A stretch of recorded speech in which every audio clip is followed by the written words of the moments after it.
Un an après les attentats de Catalogne, questions et blessures ouvertes le 17 août 2017, à 16h30, une camionnette fonce dans la foule sur l'avenue de la Ramblas, au cœur de Barcelone, début de 4 jours de terreur que les enquêteurs cherchent encore à expliquer et les survivants à surmonter.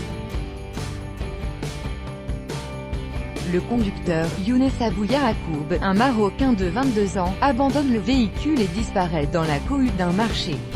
Il vole une voiture après avoir tué son conducteur. Quand il est abattu par la police après 4 jours de cavale, il a fait 15 morts, de 9 nationalités différentes, dont un Australien de 7 ans et un Espagnol de 3 ans, et blessé plus de 100 personnes. Entre-temps, 5 de ses complices l'ont imité dans la nuit du 17 au 18, fauchant les passants sur la promenade de la station balnéaire de Cambrils, au sud de Barcelone, avant de les attaquer au couteau. Une femme est poignardée à mort. Les assaillants sont tués par la police, ils avaient 17, 19 et 24 ans. Les enquêteurs ont depuis reconstitué la genèse des attentats, même s'ils cherchent encore à établir si cette cellule, dont 3 membres survivants sont en prison, avait véritablement des liens avec l'organisation État islamique EI, qui a revendiqué leurs actes. Ils ont établi qu'Abdelbaki Essati, un Marocain de 44 ans, qui avait fait de la prison pour trafic de drogue, devenu imam à Ripoll, une petite ville au pied des Pyrénées, avait endoctriné une dizaine de jeunes, pour la plupart immigrés marocains de 2e génération, pas de lien avec l'étranger. Il est mort le 16 août avec un autre conjuré de 22 ans dans une explosion accidentelle en préparant des explosifs pour un attentat de bien plus grande envergure. La basilique de la Sagrada Familia, le Camp Nou, stade du FC Barcelone, une discothèque gay ont été cités parmi les cibles possibles.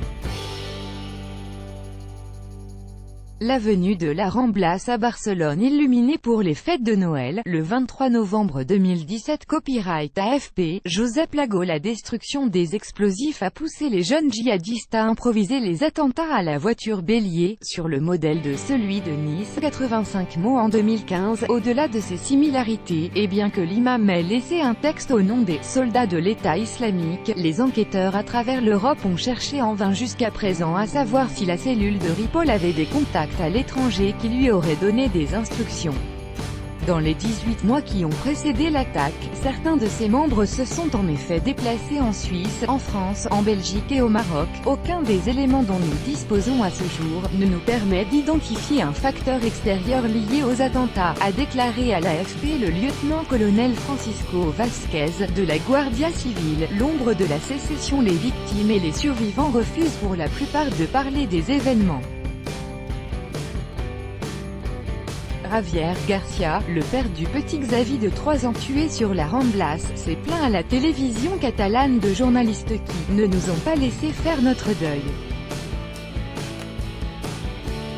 Un policier catalan sur l'avenue de la Ramblas à Barcelone, le 19 août 2017. Copyright AFP, Pascal Guyot. Pourtant la douleur des familles avait été rapidement éclipsée dans l'actualité par la tentative de sécession de la Catalogne en octobre dernier, après un référendum d'autodétermination interdit. Le besoin de respecter les victimes semble cette fois apporter une trêve dans le conflit entre Madrid et les séparatistes catalans.